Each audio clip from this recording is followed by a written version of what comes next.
semua ya. Nah, sebelum itu aku mau absensi dulu.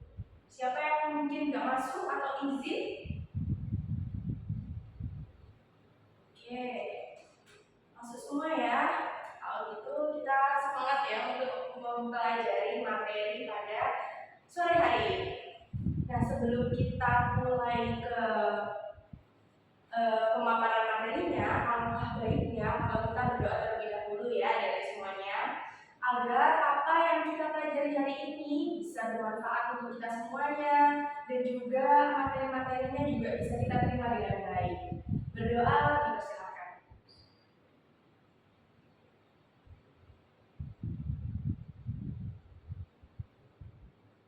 Berdoa dicukupkan.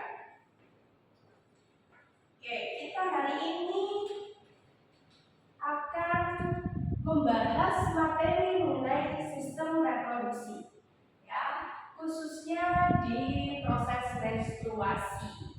Nah, sebelum kita masuk ke materi ini, aku mau ada sedikit pertanyaan buat kalian ya, khususnya para perempuan nih yang ada di sini, karena ini berhubungan sekali dengan perempuan tentunya. Kalian pernah nggak sih kalau lagi menstruasi nih, terus ada larangan-larangan dari maupun itu orang tua, kerabat, atau keluarga, teman dekat, larangan tertentu yang kalian dengar dari mereka semua ketika kalian lagi di masa menstruasi? Ada nggak di sini yang ngalamin kayak gitu? Oh, ada. Apa ya coba? Iya, nggak boleh keramas. Nggak boleh keramas. Itu salah satunya ya. Terus apa lagi? Ada lagi nggak? Ada lagi? Iya, nggak boleh minum air es. Katanya darahnya membeku, darahnya nggak keluar gitu ya. Terus sama apa? Kalau aku sih, kalau kakak nih, itu nggak boleh potong kuku. Biasanya itu kayak gitu. Orang-orang zaman dulu itu kayak ngomongin nggak boleh potong kuku saat menstruasi. Itu merupakan kepercayaan orang zaman dulu ya. Nah, sebelum kita bahas nih satu-satu larangan-larangan tersebut itu ya, larangan-larangan yang diberikan kepada kita saat menstruasi datang ya. Di sini aku akan jelasin ke kalian dulu proses dari menstruasi itu sendiri. Gimana sih? Terus nanti akan kita bahas atau sambutkan ke larangan-larangan tersebut ya. Apa ada kaitannya? Gitu. Oke, yang pertama, proses menstruasi itu terjadi 3 fase. Yang pertama ada fase folikular, fase ovulasi, dan juga fase luteal.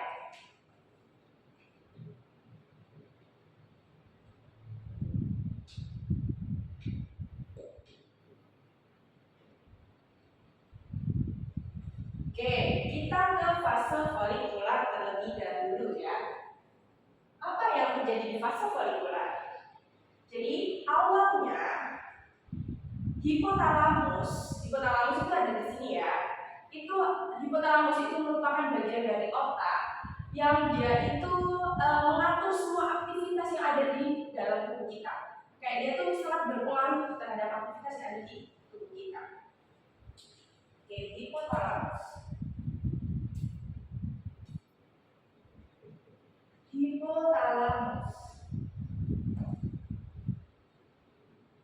Nah, hipotalamus ini dia mampu menghasilkan GnRH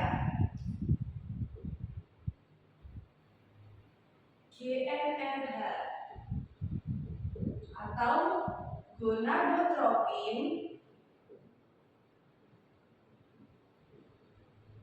releasing hormon. Ya, gonadotropin releasing hormon. Nah, di mana GnRH ini itu merangsang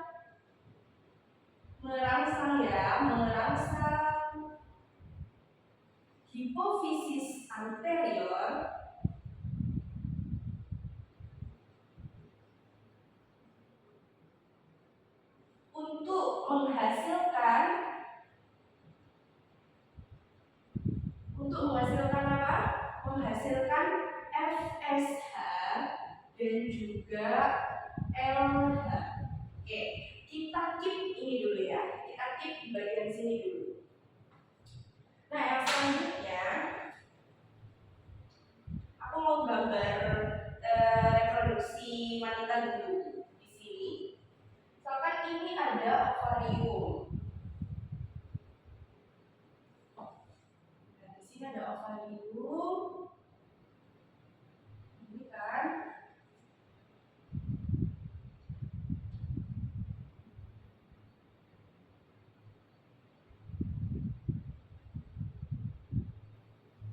Nah, ini ya. Ini ovarium.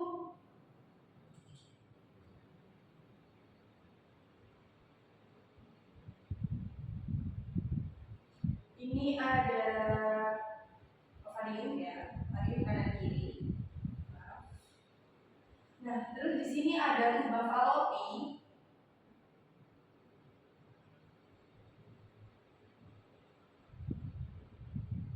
Terus di sini ada rahim atau uterus.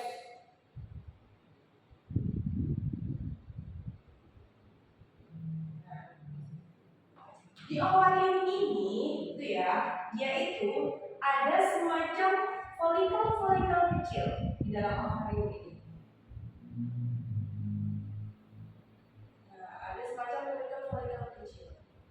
Nah, folikel-folikel kecil ini itu dia akan mengalami pematangan dan dia terlepas dari ovarium selama siklus menstruasi sebanyak 1 kali aja.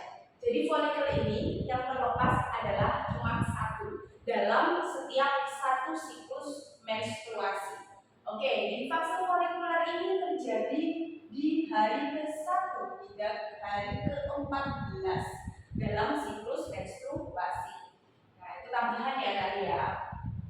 Oke, dari sini kan ini di ovarium ada folikel-folikel kecilnya nih. Nah, folikel-folikel ini itu yang merawat, ibaratkan yang membesarkan dia, ya itu adalah si hormon FSH. Nah, si hormon FSH ini yang mampu merawat dan membesarkan sampai folikel ini benar-benar matang, ya kan? Benar-benar matang. Oke, akhirnya ada 1 folikel yang matang. Kita ibaratkan ini ya, yang matang ya. Oke, ini aku beri tanda kayak gini ya. Ketika ada 1 folikel yang udah matang, udah dirasa dia udah dewasa nih, udah aku nih mau pergi keluar gitu ya. Nah, si folikel ini itu memberi sinyal ke ovarium untuk dia itu bisa menghasilkan hormon estrogen. Oke, hormon estrogen itu dihasilkan oleh ovarium. Dia berjalan kemana setelah dihasilkan oleh ovarium? Dia berjalan ke rahim. Nah, di sini ya ada estrogen. Oke, sini ada estrogen. Di rahim ada estrogen. Nah, setelah estrogen udah sampai nih di rahim, estrogen ini memberi sinyal ke hipofisis anterior. Ya, ke hipofisis anterior, biar si hipofisis anterior ini melepaskan hormon LH. Untuk apa sih LH ini? Untuk supaya folikel yang udah matang, udah dibesarkan sama si FSH itu bisa dikeluarkan dari ovarium. Oke, ini folikelnya kan udah dikeluarkan ya sama LH. LH ke sini terus mengeluarkan mengeluarkan folikel. Folikel ini akan menuju ke tuba falopi.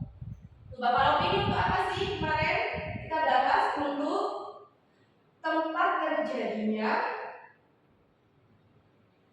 pembuahan.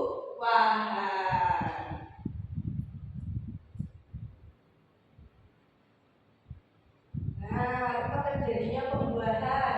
Jadi selama 1 kali 24 jam, ya 1 kali 24 jam si folikel yang udah matang ini menunggu di bunga falopi. Nah, dia ketika udah keluar dari ovarium itu namanya bukan folikel lagi, namanya ganti jadi oosit sekunder. Nah, si oosit sekunder ini nunggu apa 1 kali 24 jam? Nunggu dia didatangi oleh sperma. Nah, karena kan di tuba falopi ini tempat terjadinya pembuahan, dia nunggulah si sperma untuk datang menjemput dia, menemui dia. Tapi kalau dalam waktu 1 kali 24 jam nggak ada sperma yang datang, ya akibatnya apa? Dia mengirimkan sinyal ke ini folikel-folikel yang nggak dimatangkan ini atau nggak jadi, ini kan terdegradasi. Dia menjadi, kalau sudah terdegradasi, sini ya, terdegradasi, maaf salah tulis, terdegradasi menjadi corpus luteum.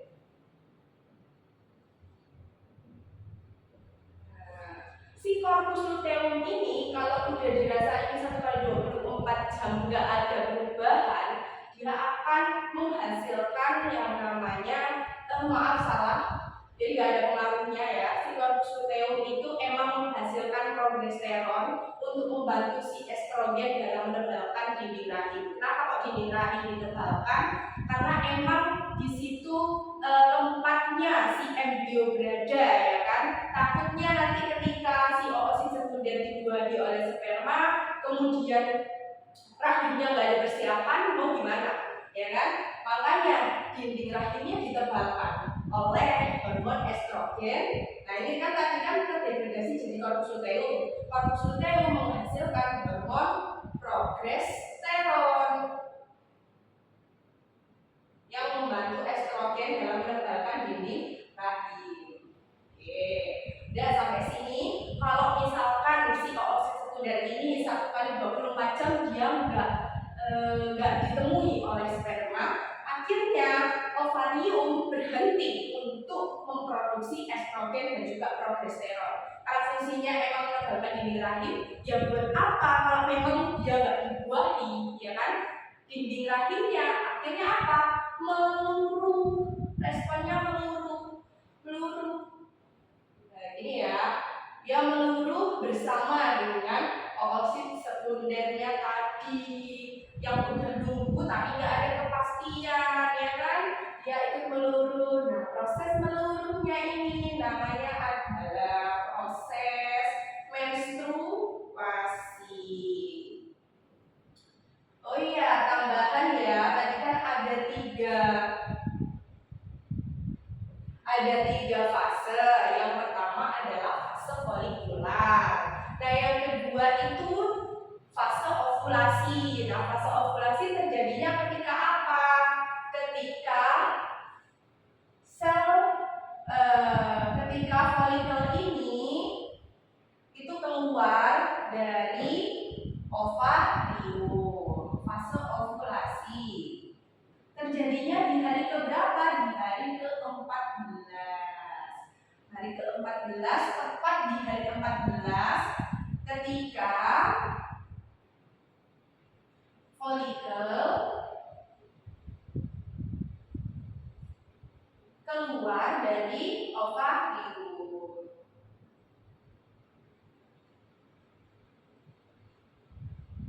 Terus ada fase ketiga. Fase ketiga itu di fase namanya adalah fase luteal. Terjadinya di hari ke-15 sampai 28 siklus menstruasi. Itu yang fase selanjutnya ya. Jadi ketika dia udah menunggu, kemudian dia meluruh dan estrogen progesteron berkurang, itu ada di fase luteal kayak gitu. Nah, sekarang kita bahas mengenai kenapa kok adanya larangan-larangan tersebut. Katanya mitos, apakah itu benar mitos, apakah itu benar fakta. Yang pertama kita bahas mengenai yang keramas itu ya. Oke, sekarang yang kamu tadi ya bilang keramas. Biasanya ada larangan keramas kalau saat menstruasi. Sebenarnya, oke, di kalau keramas itu sebenarnya nggak mempengaruhi di organ reproduksi secara langsung ya, secara langsung. Kalau kita keramas itu kan yang kita basuh itu kan rambut kita ya, rambut kita. Nah, otomatis kenanya itu di kulit kepala. Nah, kulit kepala dia itu fungsinya apa sih? Sampoan, pakai sampo itu fungsinya apa? Untuk melembabkan kulit kepala kita. Karena kan di sini ada kelenjar minyaknya ya kan, ada sebum. Nah, itu fungsinya untuk melembabkan kulit kepala. Iya, memang benar. Hipotalamus itu ada di bagian otak. Dan juga kalau kita sampoan itu pun juga di kepala ya kan, berada di bagian sini. Nah, tapi itu nggak ada pengaruhnya. Meskipun sampoan itu ada di kepala, itu nggak ada pengaruhnya. Karena apa? Karena kalau kita sampoan itu kenanya di kulit kepala, bukan langsung di hipotalamus. Dan perlu diingat juga ya, hipotalamus dengan kulit kepala itu tempatnya itu agak jauh, agak berjauhan. Jadi nggak ada sangkut pautnya sama sekali. Kalau misalkan memang kalau kena hipotalamus mungkin bisa berakibat di siklus menstruasi ya, karena pusatnya ada di hipotalamus itu tadi. Nah, tapi keramas ini beda, ya kan? Nah, perlu diingat lagi, apa itu tadi nggak ada ya, nggak ada hubungannya dengan organ reproduksi. Nah, kalau padahal ini bertolak belakang ya. Kalau misalkan kita itu keramas, tubuh kita itu akan cenderung lebih apa? Nah, misalkan gini deh.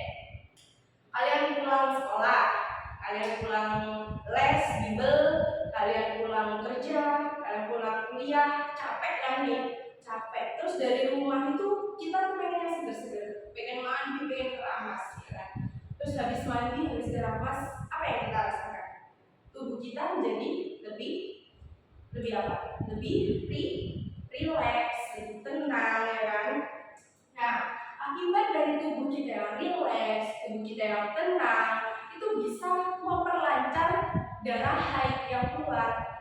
Sebaliknya ya, itu ya, berarti ya bertolak belakang dengan pernyataan masyarakat, dengan larangan-larangan yang dibuat oleh masyarakat, ya kan?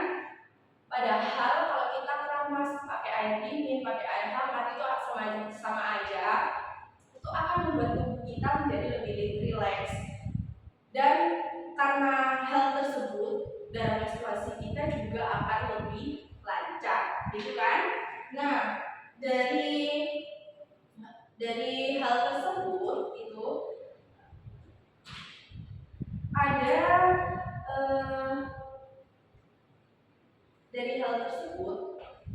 ada yang bertolak belakang nih. Kalau misalkan tubuh kita itu lagi stres ya, kebalikannya, kalau misalkan tubuh kita lagi stres, itu malah yang membuat membuat siklus menstruasi itu jadi lebih gak terkontrol. Kadang ada yang telat gitu kan. Itu karena apa? Nah, ini aku jelasin ya di sini ya. Yang pertama, karena adanya hormon kortisol yang dihasilkan oleh tubuh kita. Kayak bertengkar nih kortisol sama hormon-hormon yang ada di sistem reproduksi. Oke, dari hipotalamus dulu, karena hipotalamus itu kan yang merespon adanya apapun, kondisi apapun yang ada di tubuh kita. Dari hipotalamus. Jadi hipotalamus ketika tubuh kita itu stres, dia akan mengeluarkan yang enggak GnRH yang dikeluarkan, melainkan CRH.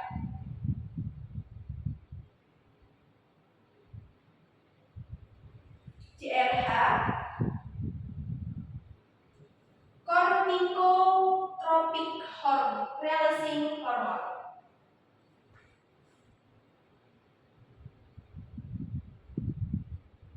Tropic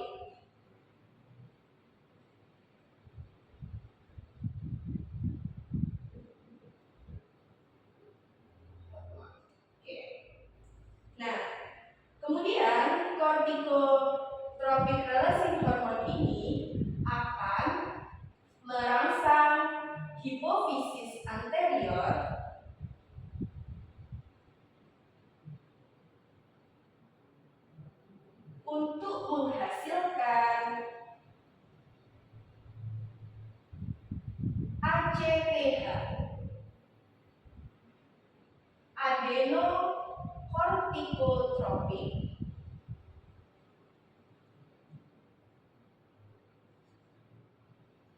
Hormon. Nah, ACTH ini dia akan sampai ke kelenjar adrenal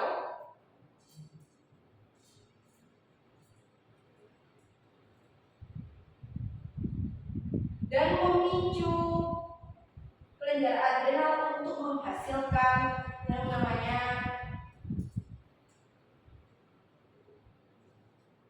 korsitol. Apa sih fungsi korsitol itu? Makanya kenapa kok korsitol itu dianggap sebagai hormon stres?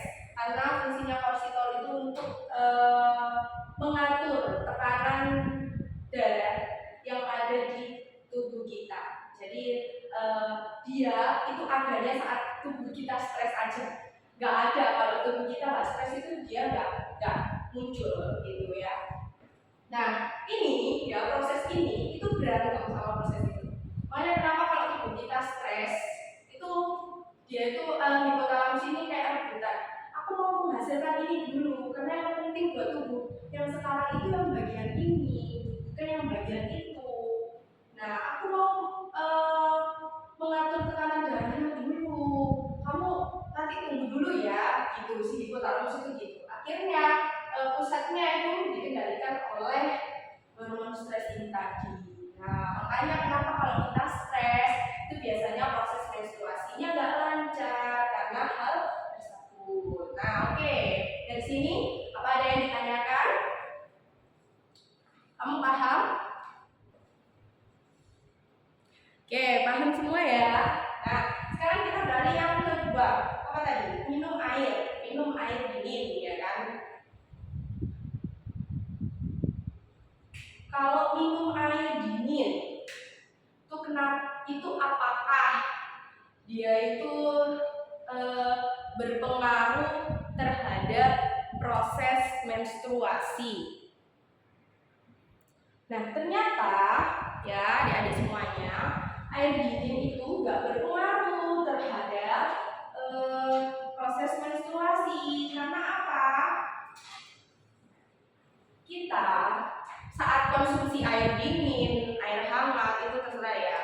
Nah, masuk ke tubuh kita itu nggak langsung kena ke organ reproduksi. Nah, terus kena ke apa? Masuknya ke sistem pencernaan, kemudian di lambung. Nah, di lambung kemudian diserap oleh usus halus. Nah, kalau udah sampai di usus halus, barulah diedarkan ke seluruh bagian tubuh, kayak jantung, dan sampai ke organ reproduksi. Tapi di dalam lambung itu ketika air udah masuk ke tubuh kita, suhu dari air maupun yang kita konsumsi air dingin ataupun air panas ataupun air panas air hangat, mungkin ya kita konsumsi air panas, air hangat itu langsung disesuaikan sama suhu tubuh kita. Jadi nggak ada pengaruhnya air dingin dengan keadaan reproduksi organ reproduksi pada tubuh kita kayak gitu. Nah malah ini ya kan kalau misalnya kita menstruasi kita banyak menghasilkan mengeluarkan darah nih ya, yang perempuan ya. Oke, yang laki-laki maaf salah ngomong kita.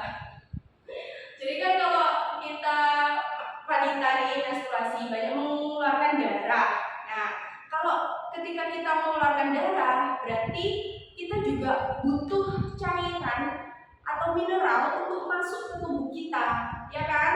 Karena mengeluarkan darah biar apa? Enggak tubuh kita tuh nggak lemes, nggak loyo kayak gitu kan? Karena kita udah banyak mengeluarkan cairan, maka cairan yang harusnya masuk ke tubuh kita juga sepadan dengan apa yang kita keluarkan kayak gitu.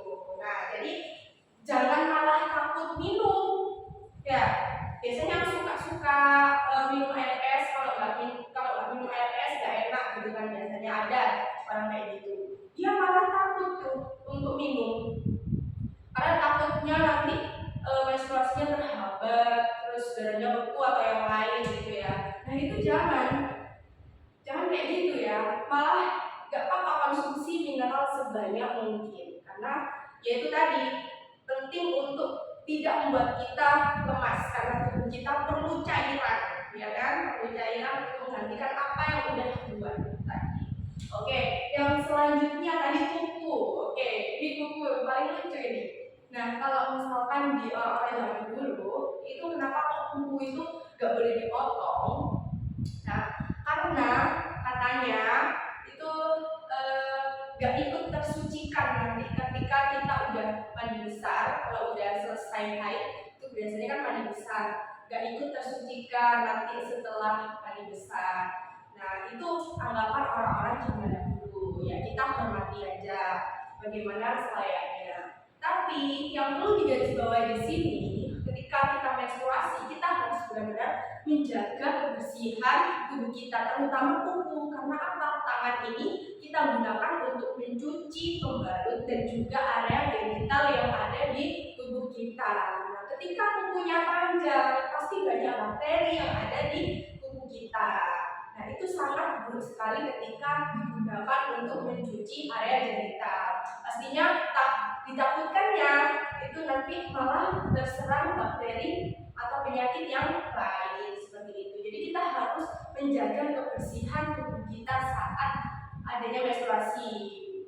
Meskipun nggak menstruasi ya, kita harus tetap selalu menjaga kebersihan. Oke, itu teman-teman semuanya. Ada yang ditanyakan? Udah paham ya tentang larangan-larangan itu? Jadi kalau misalkan kalian di larangan lagi, kalian bisa memberitahu dengan cara baik-baik nih. Ternyata ada ilmunya loh seperti ini tuh, ilmunya begini. Harusnya nggak apa-apa, harusnya malah baik. Kalau misalkan digunakannya juga baik, kayak gitu. Paham ya di sini adik-adik semuanya? Oke, ini mengenai proses menstruasi. Tapi apa ada tambahan pertanyaan lagi nih? Biasanya kalau kita lagi menstruasi nih, para wanita-wanita, nah itu kalau lagi berenang, menstruasinya cenderung lebih tertahan ya kan? Gak ada yang, maksudnya gak keluar kalau lagi di kolam renang gitu, kita waktu di kolam renang. Tapi kalau udah keluar dari kolam renang, komunitas ya, nah biasanya darah haid itu langsung keluar, kayak gitu. Itu kenapa? Ada yang tahu di sini? Ayo, kenapa? Ada yang tahu nggak kenapa hal itu bisa terjadi?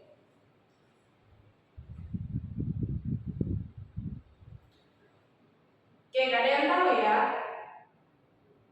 Oke, jadi kayak gini teman-teman. Kalau misalkan tubuh kita sedang berada di dalam kolam renang, itu tubuh kita terkena yang namanya tekanan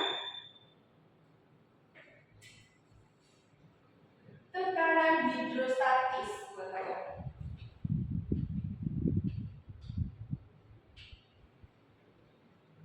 Nah, tekanan hidrostatis ini adalah tekanan yang diberikan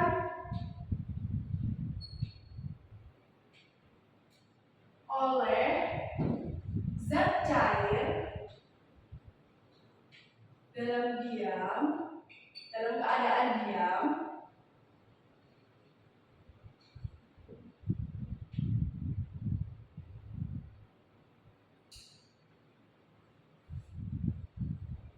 yang berpengaruh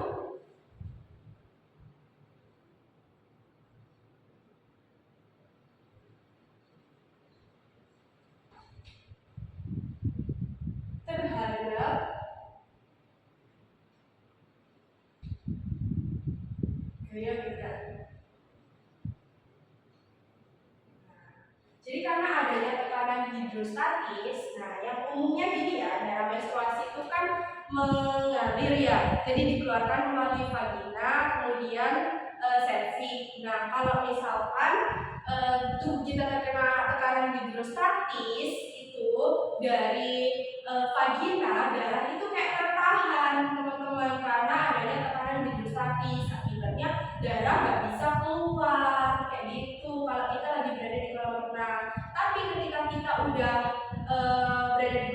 di luar kolam renang, tekanan hidrostatisnya hilang, akibatnya udah nggak ada yang menahan di vagina, akhirnya keluarlah darah haid yang udah tertahan itu tadi. Jadi seperti itu ya. Jadi kalau ada yang bingung nih, sekarang udah nggak bingung kan, kenapa kok kalau renang itu cenderung nggak keluar gitu darahnya kalau di dalam kolam renang, tapi kalau kita udah ada di luar kolam renang, darahnya keluar lagi, itu kayak gitu ya makanya teman-teman. Sekarang udah paham kan kenapa hal tersebut terjadi dalam kondisi kita para wanita. Oke, kalau udah paham nih, sekarang waktunya kuis ya, karena kita udah belajar nih mengenai proses menstruasi. Nah, sekarang waktunya kita kuis. Oke, silakan dibuka HP-nya. Kita kerjakan kuis selama 15 menit ya teman-teman ya. Oke. Kerjakan sendiri, dikerjakan dengan sungguh-sungguh.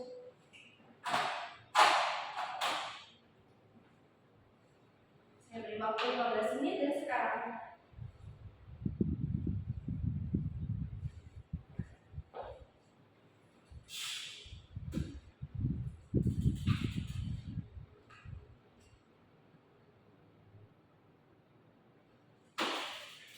Jadi saya aksesnya ya.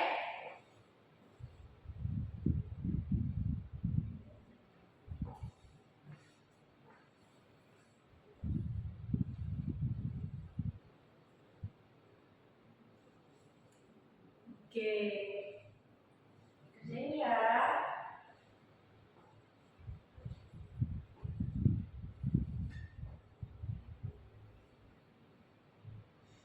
Oke, sudah selesai ya? Pengerjaan kuisnya ya? Sudah kan? Oke, sip. Paham ya mengenai materi yang udah kita pelajari hari ini? Semoga kalian dapat menerimanya dengan baik dan juga bermanfaat untuk kalian semua. Nah, di sini sebelum aku mengakhiri kegiatan pelajaran hari ini, ada nggak yang bisa nyampein kesimpulan tentang kegiatan pelajaran hari ini? Materi hari ini. Ada nggak? Oke, ayo silakan. Oke. Iya, betul sekali ya. Tepuk tangan dong untuk teman-teman kalian yang udah berani membacakan kesimpulan, dan tepuk tangan untuk kita semua juga. Oke, sebelum kita mengakhiri pelajaran ini, alangkah baiknya kalau kita menutup juga dengan doa. Tadi sudah dibuka dengan doa, alangkah baiknya kalau juga ditutup dengan doa. Semoga apa yang kita pelajari hari ini bermanfaat untuk kita semua. Berdoa, dipersilakan.